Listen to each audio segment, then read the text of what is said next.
Hi friends, welcome to our channel. ఈ రోజు మన ఛానల్లో రెపో రేటు అనేటువంటి కాన్సెప్ట్ చర్చించుకుందాం. రెపో రేటు అంటే మీకు తెలుసా? ఇలా తెలియకపోతే మన ఛానల్ రెపో రేటు అని చివరి వరకు చూడండి. రెపో రేటు అనే పదము పునః కొనుగోలు రేటు లేదా పునః కొనుగోలు ఒప్పంద రేటు RR అని చెప్తాము. ఇది సంక్షిప్తమైన రూపము. RBI యొక్క అనుబంధమైనటువంటి కేంద్ర బ్యాంక్ ఇది.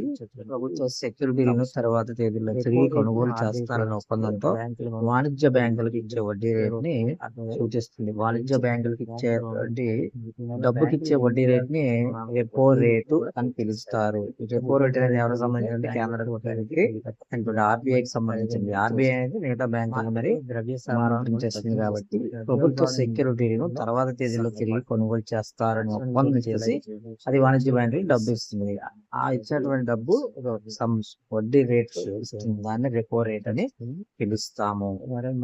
రెపో రేటు అని పెరిగినప్పుడు ఏం జరుగుతుంది, తరిగినప్పుడు ఏం జరుగుతుంది మనం గమనిస్తే రెపో రేట్ అనేది RBI నిర్ణయిస్తుంది. RBI రెపో రేట్ పెంచినట్లయితే బ్యాంకు యొక్క రుణం పెరుగుతుంది. దీనివల్ల బ్యాంకులు ఏం చేస్తాయంటే బ్యాంకులు వినియోగదారులకు ఇచ్చేటువంటి రుణాలపై వడ్డీ రేట్లు కూడా పెంచేస్తాయి. ఇది రుణాలు ఏమవుతాయంటే దానివల్ల రుణాలు మరింత ఖరీదైనవిగా అయిపోతాయి. మార్కెట్లో ద్రవ్య సరఫరాను కూడా తగ్గించేస్తుంది. ద్రవ్యోల్బణాన్ని నియంత్రించడంలో సహాయపడుతుంది RBI రెపో రేట్ పెంచినప్పుడు.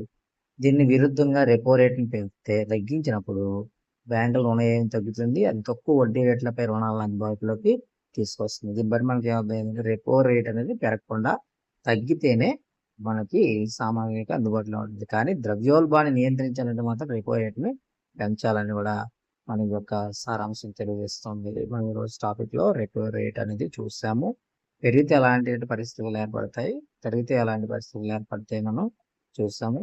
ఇది RBI కేంద్ర బ్యాంకు, దీనికి సంబంధించినటువంటి ముఖ్యమైనటువంటి అంశం. ఫ్రెండ్స్, మన వీడియో నచ్చితే లైక్ చేయండి, షేర్ చేయండి, సబ్స్క్రైబ్ చేయడం మర్చిపోవద్దు. మీ ఫ్రెండ్స్ కూడా షేర్ చేయండి. ఇలాంటి మరిన్ని వీడియోస్ కోసం మన ఛానల్ని చూస్తూనే ఉండండి. మరి ముఖ్యంగా ఈ యొక్క ఛానల్లో మీరు ఏదైతే లోపాలు అయితే ఉన్నాయో, లేకపోతే ఏదైతే ప్రశంసించే అంశాలు ఉన్నాయో ఖచ్చితంగా కామెంట్ సెక్షన్లో కామెంట్ చేయండి. మీ కామెంట్స్ కోసం మేము సదా వేచి చూస్తూ ఉన్నాము. నూతనంగా ఛానల్ చూసేటువంటి మన ఫ్రెండ్స్ ఎవరైనా ఉన్నట్లయితే ఒకసారి ఛానల్లో ఉన్నటువంటి అన్ని వీడియోస్ చూసి మీకు నచ్చినట్లయితే మీ ఫ్రెండ్స్ కూడా షేర్ చేయండి.